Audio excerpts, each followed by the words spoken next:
So definitely placement support అయితే 100% కాదు 110% ఉందంటున్నారు మీరు. 110% గ్యారంటీ. ఇంటర్వ్యూస్ నేను తీసుకొస్తా. క్యాండిడేట్ అటువైపు నుంచి నాకు 60-70% అవుట్పుట్ ఇచ్చినా సరే ఏదో ఒకటి పుష్ ఇవ్వడానికి మనకి ఇస్తాం.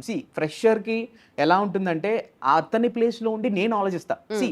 ఒకానొక టైంలో మీరన్నా సరే నేనన్నా సరే ఎవరైనా సరే జాబ్ గ్రాప్ చేయాలి అని అంటే లైక్ ఆపర్చునిటీ ఏదైనా గ్రాప్ చేయాలి అంటే ఆ పొజిషన్లో ఉండి ఒకసారి ఆలోచిస్తాం. సో క్యాండిడేట్ ఎలా తీసుకొస్తాడు, వాడు ఏ పాయింట్లో కమ్యూనికేషన్ కావాలా, సో అవన్నీ కూడా. ఇప్పుడు ఈ పర్టికులర్ డేటా సైన్స్లో చూసుకుంటే ప్రెసెంట్ ఏఐ మార్కెట్ ఉంది. సో ఈ సిఎస్సి కానీ ఏదైతే బీటెక్ క్యాండిడేట్స్ ఉన్నారో వాళ్ళందరూ ఈజీగా గ్రాప్ చేస్తారు.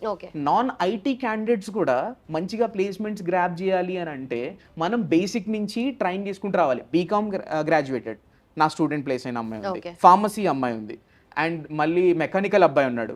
ఇలా డిఫరెంట్ అయిన క్యాండిడేట్స్. ద థింగ్ ఏంటంటే మీరు కాన్సన్ట్రేటెడ్గా కన్సిస్టెంట్గా అక్కడ పర్ఫామ్ చేస్తే ఆటోమేటిక్గా మీకు ఆపర్చునిటీ అనేది ఉంటుంది. అండ్ 60% సబ్జెక్ట్ ఉన్నా 40% ఈజీగా కమ్యూనికేషన్ అనేది బిల్డ్ చేసుకుంటే ఆపర్చునిటీ డెఫినెట్గా వస్తుంది.